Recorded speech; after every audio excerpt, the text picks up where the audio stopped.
Gênesis, capítulo de número 8, versículo 13. Nós vamos usar como texto base para o sermão dessa noite, do versículo 13 ao 22, e depois o capítulo 9, versículo 20. Todavia, lerei apenas o versículo de número 13, e o restante leremos durante a exposição. A palavra do Senhor que diz assim: sucedeu que no primeiro dia do primeiro mês do ano 601, as águas se secaram de sobre a terra. Então, Noé removeu a cobertura da arca e olhou, e eis que o solo estava enxuto. Vamos orar. Senhor nosso Deus, aqui estamos em tua santa presença pelo sangue de Jesus Cristo, teu Filho, Senhor e Deus nosso. Nós pedimos que o Senhor venha falar ao nosso coração, ministrar em nossas vidas. Nós queremos, Senhor, e pedimos por isso, para que possamos sair nesta noite desta casa de maneira diferente da qual entramos, sendo ministrados pelo Senhor o Santo Espírito.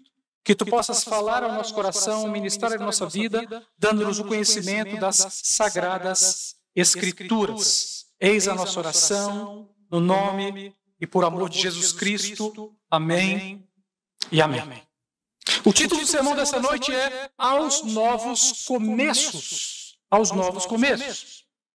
375 dias se passaram, estando Noé, sua esposa, seus 3 filhos, com as respectivas esposas, dentro da arca, a contar do dia em que nela entraram. Nos 7 primeiros dias, não houve chuva. Eu fico imaginando a cena. A família entrou, o Senhor fechou a porta depois deles, mas não houve chuva. E eles ficaram esperando. Depois, por 40 dias e 40 noites, as águas da chuva se fizeram torrenciais. Chuvas como nós nunca vimos. Chuvas de dilúvio. As águas vinham das nuvens das comportas abertas do céu, e as águas vinham do leito da terra, das fontes do grande abismo que também foram abertas pelo Senhor. E depois desse tempo, pararam as águas do dilúvio, mas não parou a chuva copiosa.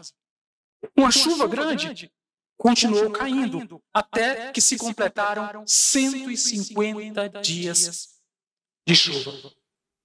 Dormir com aquele barulhozinho da chuva é bom? É bom. Mas você imagine o que é 150 dias de chuva torrencial. Eu imagino que aquele povo não conseguia mais, não aguentava mais aquele barulho. O cenário reporta ao mesmo cenário caótico do capítulo 1 de Gênesis, quando se via somente água sobre a terra. A água pairava sobre a face do abismo e o Espírito de Deus sobre o abismo. Então o Senhor diz a palavra, Gênesis capítulo 1, versículo 7, o Senhor separou as águas, colocando as águas sobre o firmamento e águas debaixo do firmamento. Como foi explicado aqui já. Com portas do céu e as águas das fontes do abismo. No dilúvio, o Senhor misturou essas duas águas e o mundo ficou literalmente inundado. Era a imagem do caos. O dilúvio não foi uma coisa bonitinha, como alguns romantizam. Gênesis capítulo 8, versículo 11, é a reversão de Gênesis 1, 7. As comportas fechadas agora são abertas e o mundo se tornou um caos. E as águas, diz a palavra do Senhor, cresceram sobremodo, ficando 6 metros e 75 centímetros, ou seja, 15 côvados, acima do maior de todos os montes. E nós sabemos hoje que o Monte Everest, localizado entre o Nepal e o Tibete, ele possui 8.848,86 metros acima do nível do mar. Quase 7 metros acima do Everest.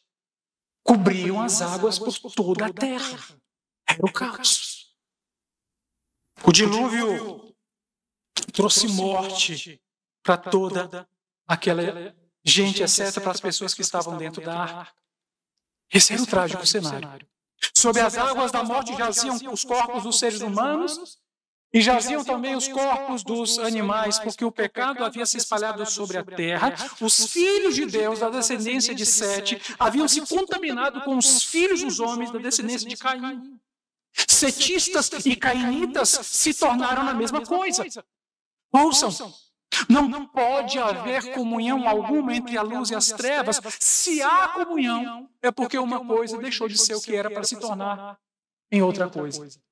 E a gente sabe muito bem que, de acordo com a palavra do Senhor, aquele que é filho de Deus é filho mesmo e vai ser até o fim. Portanto, não se misture com as trevas. A morte estava fora da arca, vagueando na imensidão do mundo que corria debaixo das águas, enquanto a arca vogava sobre as águas da vida. Que coisa interessante, não? As mesmas águas que significavam morte para os réprobos eram águas de vida para os justos que estavam no interior da arca. Sim, as águas embalavam a arca que guardava a família, conservando-a como o mesmo que acontece com a árvore que acolhe o crisol, que protege a vida no seu interior, para que de lá floresça a borboleta linda que sairá a voar. As águas não empurraram a arca contra uma penha, mas protegeram a arca. Era para aquela família águas de vida. Então, no dia 17 do mês 7, depois de 150 dias, diz Gênesis, capítulo 8, versículo 2, houve a reversão da reversão. O Senhor fechou totalmente agora as fontes do abismo e as comportas dos céus, e a copiosa chuva se deteve. E no versículo 4 está escrito: no dia 17 do 7º mês, a arca repousou sobre as montanhas do Ararat. Queridos, no sermão de hoje nós queremos aprender algumas verdades que o texto bíblico nos apresenta. E a primeira verdade é: para os novos começos, precisamos entender que Deus é o Senhor do tempo. Deus é o Senhor do tempo. Repare nos versículos. Versículo 13, parte A. Sucedeu que no primeiro dia do primeiro mês do ano 601, as águas se secaram de sobre a terra. Repare também em Gênesis, no capítulo 7, versículo 11. No ano 600 da vida de Noé, aos 17 dias do segundo mês desse dia, romperam-se todas as fontes do grande abismo e as comportas do céu se abriram. Gênesis 8, 4, que nós já lemos, no dia 17 do 7º mês, a arca repousou sobre as montanhas do Ararat. E no 8:14, e aos 27 dias do segundo mês, a terra estava seca. Por que tanto detalhe? Porque o registro bíblico tem tanta acurácia para mostrar o tempo exato, o dia, o mês e o ano. Por quê? Primeiro, para nos mostrar que o relato bíblico está firmado no tempo e no espaço. Precisamos entender que se tratam de histórias reais, que envolveram pessoas reais, de eventos reais, que de fato aconteceram. Não uma história que ouvimos aqui e contamos ali como se fosse algo que não tivesse existido. De fato, existiu. Segundo, para nos mostrar que esses eventos ocorreram no tempo estabelecido por Deus. Foi no tempo do Senhor. E, queridos, essa palavra precisa trazer paz ao nosso coração. Nós que temos o condão de sofrermos por antecipação. Ou não é verdade? Sofremos. O sofrimento antecipado ocorre porque nós não temos o controle sobre todas as coisas. E é verdade. A vida humana é absurdamente incontrolável pelo próprio ser humano. Quem sabe onde estará amanhã? Nós supomos. Mas não sabemos. Nós não conseguimos fazer o tempo acontecer e nem que as coisas aconteçam no nosso tempo, mas queremos fazer. Isso traz ansiedade. A ansiedade ocorre na busca de controlar todas as coisas que são incontroláveis. A ansiedade ocorre na busca de antecipar o amanhã. E o próprio Jesus nos ensinou: não se preocupem com o amanhã, pois o amanhã trará suas próprias preocupações. E basta a cada dia o seu próprio mal. Por que sofrer por antecipação? Um dos maiores desafios para o servo de Deus é confiar que o nosso Deus é o Deus do tempo. E Ele age no tempo dele e não no meu ou no seu tempo. Então precisamos esperar, aprendendo a confiar como servos de Jesus, que Ele controla todas as coisas. Jesus age em seu próprio tempo. E somente o Senhor tem o poder de abrir e de fechar as portas dos abismos e também dos céus. O Senhor é Deus. Você crê? Segunda verdade que aprendemos no texto bíblico: para os novos começos precisamos empreender esforços calculados. Esforços calculados. Verifique o versículo 13, parte B. Então Noé removeu a cobertura da arca e olhou, e eis que o solo estava enxuto. Olha que coisa interessante. Esse versículo é mesmo muito interessante porque revela a sensatez de Noé. Compreenda. Quantos acessos possuía a arca? Quantos? Apenas 2. A porta por onde eles entraram, que foi selada pelo Senhor depois que entraram, e uma janela com 45 centímetros, ou seja, um côvado. Era o que tinha.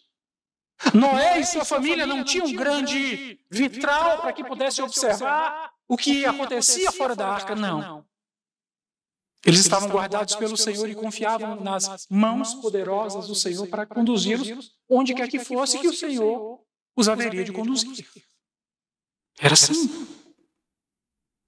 Mas Noé, para ter uma visão melhor do que estava acontecendo fora, então ele remove a cobertura e assim ele podia ver o que se passava.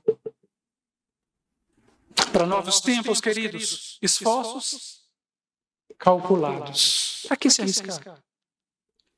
Busque compreender melhor aquilo que te cerca, analise com cautela todas as possibilidades, faça investimentos seguros, não se precipite.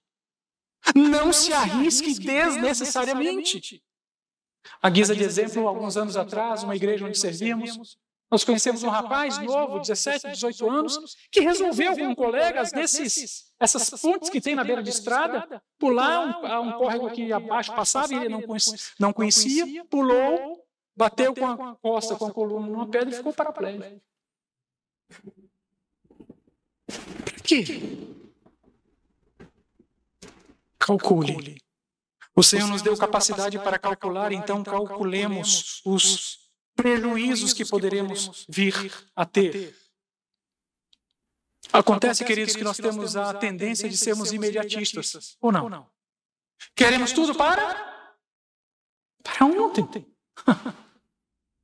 E nós apressamos as coisas e as pessoas para que possamos ter o resultado o mais rápido possível.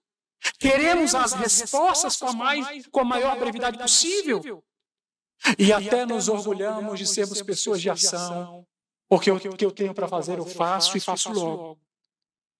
Mas quantas vezes deixamos de tomar a melhor decisão por falta de um cálculo mais elaborado? E decidimos mal e julgamos mal, nos precipitamos. Deixamos de conhecer as nuances dos acontecimentos que envolvem as circunstâncias e assim nos precipitamos. Calcule. A terceira verdade que a palavra nos ensina: para novos começos precisamos aprender a viver na dependência de Deus. Veja o que diz Gênesis capítulo 14. E aos 27 dias do segundo mês a terra estava seca. Então disse Deus a Noé: sai da arca. Sai da arca. O que aconteceu aqui, queridos? Noé sabia que as águas já haviam baixado. Mas ele espera a ordem do Senhor para que ele pudesse sair da arca. Noé ele não se avora a precipitadamente abrir a porta da água enquanto Deus não lhe determina que o faça. Aliás, a vida de Noé é um grande exemplo de fé e de obediência. Uma vida de acreditar que Deus está no controle absoluto de todas as coisas. Aos 500 anos de idade, Noé recebe a palavra do Senhor para construir uma grande arca. E Noé faz. Por 100 anos, Noé constrói a arca segundo a ordem do Senhor. 100 anos aguardando a chuva cair, algo que não existia, que era inédito para os homens. Eu tenho 53 anos e não consigo imaginar o que é uma missão que dura quase a metade, ou o dobro da minha idade. Eu não consigo imaginar o que é isso. Você consegue? Era a missão de Noé. E quem era Noé? Para os outros, para aqueles que o observavam, Noé era o louco que construiu uma arca gigante sobre o deserto. Quem eram os filhos de Noé? Os filhos de Noé eram os filhos do louco da arca, que também eram loucos porque ajudavam o pai a construir a arca. Era a família de Noé. Aliás, a arca era um projeto de Deus construído por uma família, como deve ser. A família é um projeto de Deus. E todos nós contribuímos para construí-la. Mas a verdade é que Noé nos dá uma lição de servidão, porque fez exatamente como o Senhor mandou fazer: as dimensões da arca, o comprimento da arca, a largura da arca, a altura da arca, os 3 pavimentos da arca, as 2 aberturas da arca, a madeira da arca. Noé é fiel, porque o projeto não era seu. Se o projeto fosse dele, ele poderia mudar, mas o projeto era de Deus. A família é um projeto de Deus. Não mude, querido. Não mude. Siga aquilo que o Senhor estabeleceu para a família. A nossa vida é um projeto de Deus. Mas, muitas vezes, preferimos fazer as coisas segundo o nosso próprio entendimento. Preferimos ver as coisas com os nossos olhares, estabelecendo as nossas próprias regras, executando os nossos próprios planos. Criamos os filhos como nos apraz. Por que, afinal, eu iria contrariar meu filho, sendo que eu tenho o dever de cumprir a palavra do Senhor, mas eu vou contrariar meu filho? Prefiro não fazê-lo. Noé só desceu da arca quando o Senhor mandou descer. E você? Como você faz? A quarta verdade: para novos começos precisamos defender o padrão de Deus. Versículo 16 e o versículo 17 do capítulo 8 vai dizer: sai da arca e contigo tua mulher e teus filhos, e as mulheres de teus filhos, e os animais que estão contigo, de toda a carne, tanto aves como gado, e todo réptil que rasteja sobre a terra, faze sair a todos para que povoem a terra, sejam fecundos e nela se multipliquem. Perceba que esses versículos são interessantes porque retomam o padrão de Deus da criação. De Gênesis capítulo 1, de Gênesis capítulo 2, de Gênesis capítulo 3 antes da queda. Veja, por exemplo, o versículo 27 de Gênesis capítulo 1. Deus criou, pois, o homem à sua imagem, a imagem de Deus o criou, homem e mulher os criou. E depois lhes deu uma ordem: sejam fecundos e habitem a terra, homem e mulher. Qual é o padrão que encontramos aqui? Primeiro, o padrão do casamento monogâmico. Um homem e uma mulher. Não um homem e 2 mulheres. Não 2 mulheres, não uma mulher e 2 homens. E o Senhor está mostrando novamente que naquele período, depois da queda, o gênero humano se corrompeu de tal maneira que, diz a palavra do Senhor, da descendência dos cainitas veio a corrupção. Porque Lameque, tetraneto de Caim, tomou para si 2 mulheres. 4 gerações se passaram e o homem já entendia que podia fazer aquilo que estava em seu coração. Porque o projeto do homem era melhor do que o projeto de Deus. O padrão do homem é melhor do que o padrão de Deus. E assim ele mudou. Segundo, o padrão de uma vida com um propósito estabelecido por Deus. Diz o versículo: para que povoem a terra, sejam fecundos e nela se multipliquem. Para quê? Padrão de Deus. Reparem no para quê. O para quê estabelece a vontade de Deus para o gênero humano, para a criação. Incluindo o próprio ser humano. Ouçam, nós existimos para a glória de Deus todos os dias. Na viração do dia, Deus vinha até os nossos primeiros pais, Adão e Eva, e eles cultuavam o Senhor. E essa é a finalidade.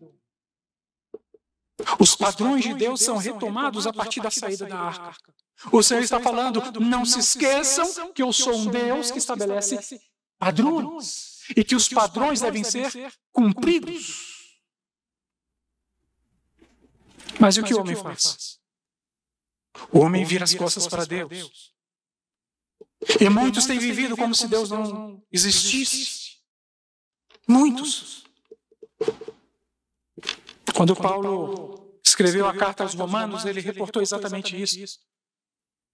Os padrões começaram a ser mudados lá atrás por Lameque. E continuaram a ser mudados.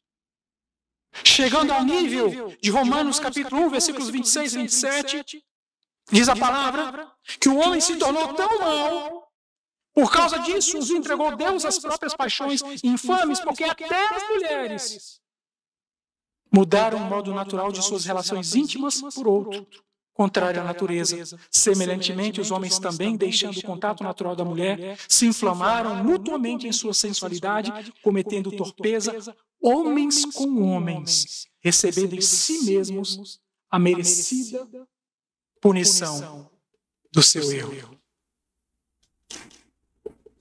A saída da arca é um retorno aos padrões. Quando nós somos salvos na pessoa de Cristo Jesus, nós entramos na arca. Quando nós saímos da arca, é o movimento de ir para o mundo, para pregar a palavra do Senhor. E a igreja indo com os padrões estabelecidos pelo Senhor desde o início. A humanidade caída tem se rendido aos padrões de Caim, de Lameque e da descendência cainita. E até a igreja cristã, pelo menos aquela que se diz cristã, nos últimos dias, temos visto que tem abençoado relacionamentos entre pessoas do mesmo sexo. E o Senhor disse para mim e para você nesta noite: volte aos meus padrões. Quinta verdade: para os novos começos precisamos ser obedientes a Deus. Em Gênesis capítulo 8, versículos 18 e 19, está escrito: saiu, pois, Noé com seus filhos, sua mulher, e as mulheres de seus filhos, e também saíram da arca todos os animais, todos os répteis, todas as aves e tudo o que se move sobre a terra, segundo as suas famílias. Quantos anos Noé tinha nesse momento? 601. Ele entrou na arca com 600 anos. Um ano se passou, 375 dias para ser mais exato. Então ele tinha 601 anos.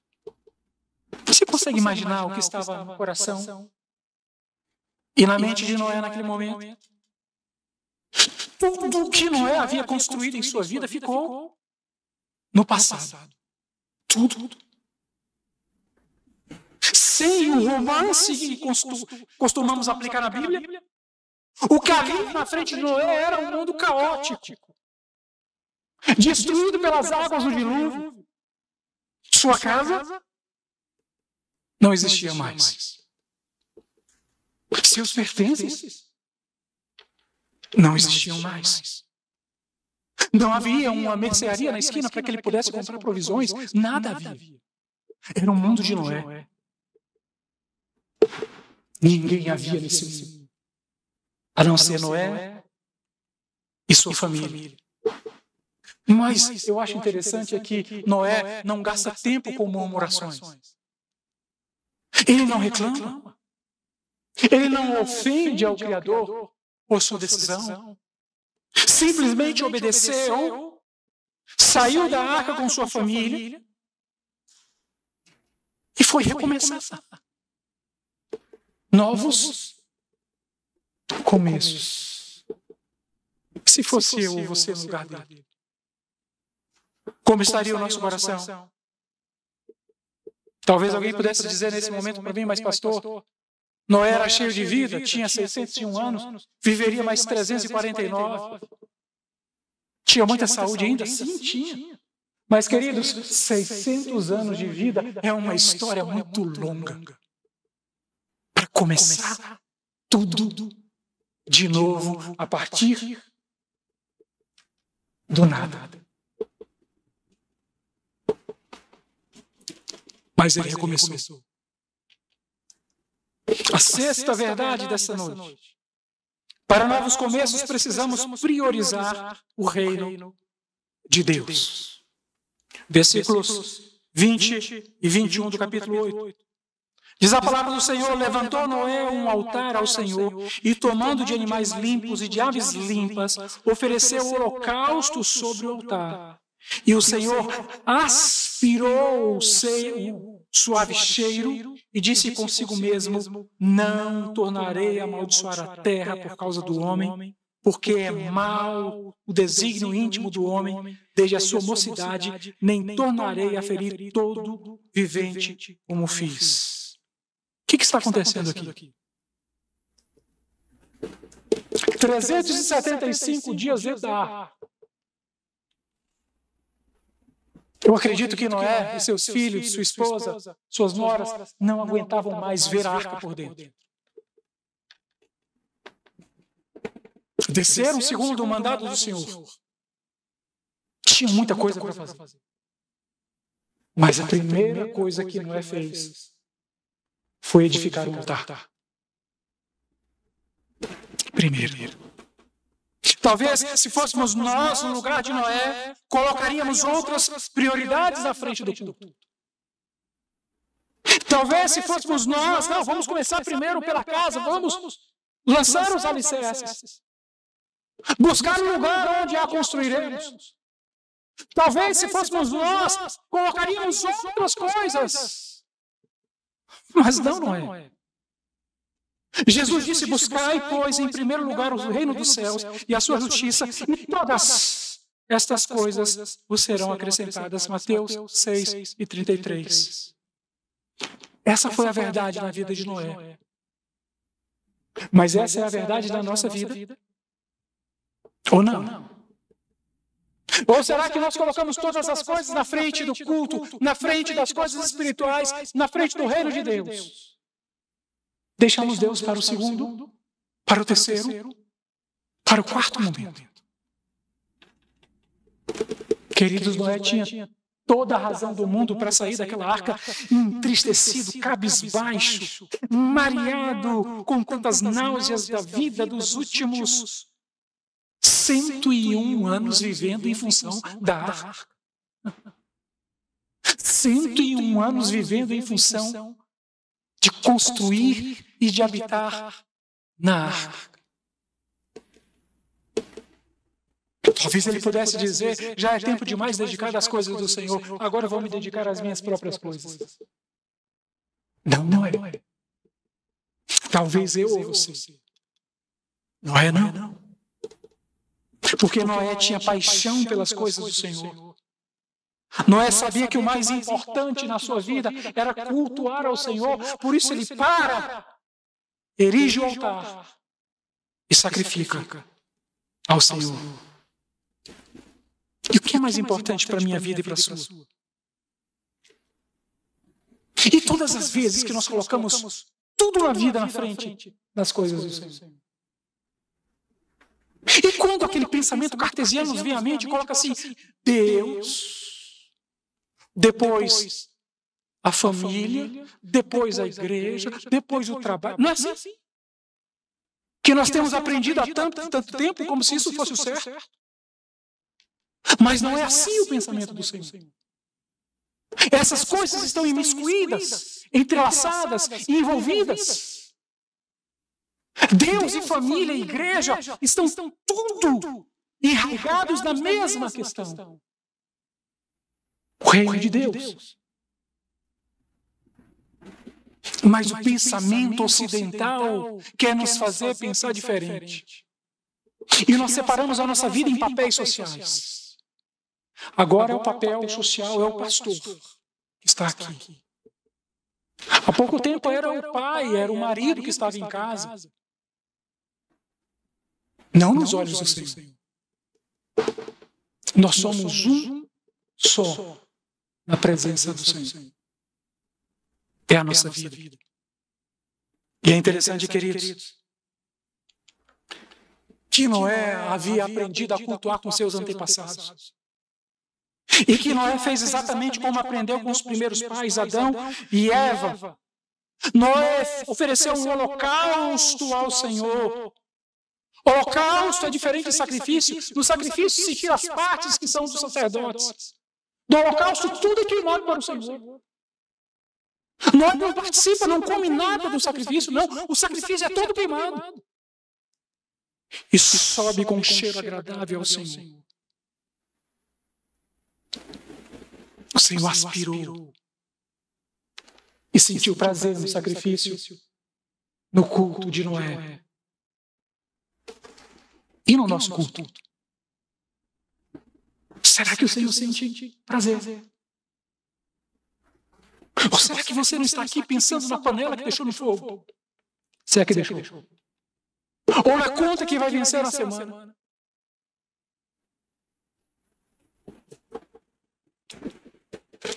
Queridos, o texto bíblico também nos ensina que com o Senhor não há sobressaltos. Não, a gente não precisa se preocupar com as coisas como às vezes nos preocupamos. Tudo está sob o controle de Deus. Tudo. Ele disse, não tornarei a amaldiçoar a terra por causa do homem, porque é mau o desígnio íntimo do homem desde a sua mocidade, nem tornarei a ferir todo vivente como fiz. Ele está dizendo isso, ele empenhou sua palavra. Quando começou há poucos dias a guerra em Israel, o que choveu com uma avalanche de informações que agora chegou de fato o fim do mundo, porque agora Israel entrou em guerra, todas as nações inimigas de Israel estão voltadas contra Israel, tudo acabou, tudo vai pelo ralo agora. Israel é o relógio de Deus, já ouviu falar disso? Que eu ouvi crente presbiteriano falando isso, gente. Não! Os olhos do Senhor estão fixos na sua igreja. A igreja é a menina dos olhos do Senhor. Não precisa se preocupar se serão os russos, ou os americanos, ou os coreanos, ou os iranianos, que iniciarão a terceira grande guerra mundial. Acalme o seu coração, porque Deus continua sendo Deus. Jesus continua sendo o Rei dos Reis e tem o controle absoluto sobre todas as coisas. Então acalme seu coração e confie em Deus. Quando o fim houver de chegar. Louvado seja o nome do Senhor. Eu quero concluir esse sermão com uma sétima verdade. Para novos começos precisamos coerência e trabalho. Veja, os versículos 8, 22 e depois o 9 e 20. 8, 22. Enquanto durar a terra, não deixará de haver sementeira e ceifa, frio e calor, verão e inverno, dia e noite. Versículo 9. Versículo 20 do capítulo 9. Sendo Noé lavrador, passou a plantar uma vinha. Se você juntar as duas verdades desses dois versículos, você vai ver o poder que há nessas palavras. O versículo 22 revela a firme decisão do Senhor. Enquanto durar a terra, não deixará de haver sementeira e ceifa, frio e calor, verão e inverno, dia e noite. É a palavra do Rei, do soberano das nações, do Todo-Poderoso. Noé aqui possuía apenas duas coisas em sua vida. Primeiro, era a palavra do Senhor, que era garantia absoluta. E segunda, o conhecimento que adquiriram ao longo da vida. Era o que ele tinha. Qual era a profissão de Noé, diz o texto? Lavrador. Ele era um lavrador. O que se espera, então, que Noé faça agora que ele acaba de descer da arca e cultuar o Senhor, erigindo o altar e apresentando seus holocaustos? O que se espera que Noé faça, sendo Noé lavrador? Que lavre a terra, que plante. E o que Noé fez? Lavrou a terra, plantou uma vinha. E o que isso significa para nós? Coerência.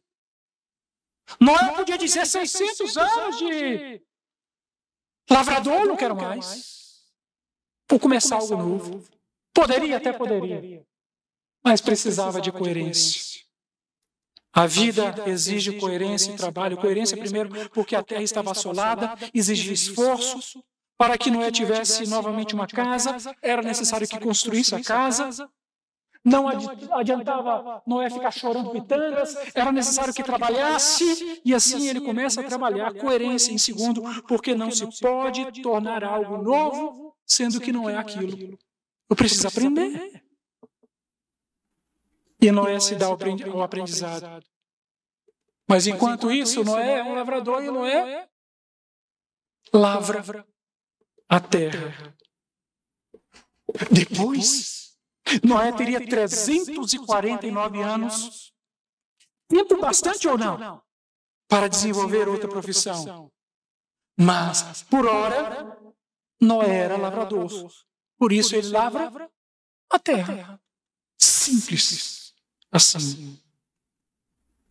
Eu conheço pessoas que mudaram de profissão. O meu falecido pai mudou de profissão quando estava na metade da sua vida. Precisou aprender uma nova profissão. Coerência. Queridos, estamos desembarcando em 2023. Ao mesmo passo que estamos embarcando em 2024. E o meu desejo sincero é que, nesse novo ano que começa, que essas lições que aprendemos hoje com Noé estejam presentes na nossa vida. Trabalho e coerência. Nós estamos passando esse tempo aqui até chegar à virada. Não é porque acontecerá algo mágico em estarmos aqui. Estamos aqui em tributo ao Senhor, em ação de graças ao Senhor, porque entendemos que é o melhor lugar para estarmos. Não é por superstição. Não. Resolvemos passar a virada aqui para dizer ao Senhor que bom, Senhor, é estarmos na sua presença. Nesse novo ciclo. Que bom, Senhor. Um novo ciclo. Porque a própria Bíblia nos apresenta ciclos, como a palavra de hoje nos revela: sementeira e ceifa, frio e calor, verão e inverno, dia e noite. Assim estabeleceu ao Senhor. E nós, seres humanos, precisamos concluir ciclos, fechar ciclos, fases de nossa vida. E quando deixamos de concluir alguma coisa, vai ficar sempre no nosso peito aquele sentimento de havermos deixado no passado algo inacabado. Podia ter acabado. Podia ter me esforçado um pouco mais e concluído aquele curso de direito. Podia ter me esforçado um pouco mais. Não deixe, queridos, que os ciclos se fechem, deixando algo por acabar. Busque concluir seus projetos, porque para que Noé desfrutasse de sua vinha, ele precisou cumprir os ciclos. Primeiro ele lavrou a terra, lançou as sementes. Depois ele regou a terra. Depois ele esperou que as sementes germinassem e crescessem. Depois ele esperou que as árvores florescessem. Até que um dia frutificassem. para somente depois ele colher dos frutos da vida. Ciclos. O Senhor conta a nossa vida em anos. São ciclos. Feche o ciclo. Conclua o que você está fazendo. Se esforce, se esmere. Honre ao Senhor com aquilo que Ele tem colocado em suas mãos. O fim de um ano revela o fim de um determinado tempo e o início de um novo tempo. A nossa vida é contada assim. O Senhor hoje te dá esse novo tempo, então aproveite-o e acredite que Jesus estará contigo todos os dias do novo ano. Ele estará com você. E se você for coerente, se esforçar, terá bom resultado. Você crê? Abaixe sua cabeça e vamos orar. Senhor nosso Deus, muito obrigado, Pai, Filho e Espírito Santo, por esse momento em Tua presença. Obrigado, Senhor, por Tua palavra que foi lida e proclamada nessa noite. Obrigado, Senhor, porque em todas as coisas temos visto o Teu agir, o Teu fazer, o Teu cuidar. E muito obrigado, Senhor, porque o Senhor tem guardado o nosso coração. E o Senhor tem nos ajudado dia após dia. Senhor querido, que nesse novo ciclo que se inicia, que o Senhor possa estar presente em nossas vidas todos os dias. E que nós possamos tomar as lições da vida de Noé, que aprendemos nesta noite, para as nossas vidas. E que sejamos abençoados em todo bom propósito. Muito obrigado, Senhor. Ministra e aplica essa palavra diretamente ao nosso coração. É a nossa oração. No nome de Jesus. Amém.